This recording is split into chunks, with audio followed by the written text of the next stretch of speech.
قرآن میری زندگی پارہ نمبر 1 اہم پوائنٹس۔ دعا مانگنے سے پہلے اللہ کی تعریف کرنا، ہر نیکی کی بنیاد تقوی اختیار کرنا، اللہ کے ساتھ کسی کو شریک نہیں کرنا، ہر مشکل کے وقت اللہ کی طرف رجوع کرنا، اللہ کے اذن کے بنا کسی کا نقصان نہ دے سکنا، حسد کا جواب دینے کی بجائے عفو و درگزر سے کام لینا، احسان کے درجے پر عمل صالح کرنا،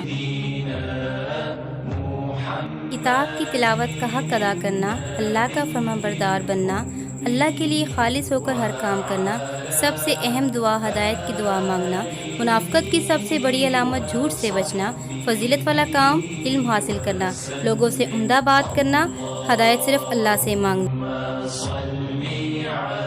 مرتے دم تک اسلام پر قائم رہنا، صحابہ جیسا ایمان اختیار کرنا، اپنے عمل کی بہتری کی طرف توجہ کرنا، پہلا پارہ سننے کے بعد اپنے ایمان اور عمل کا جائزہ ضرور لیجیے۔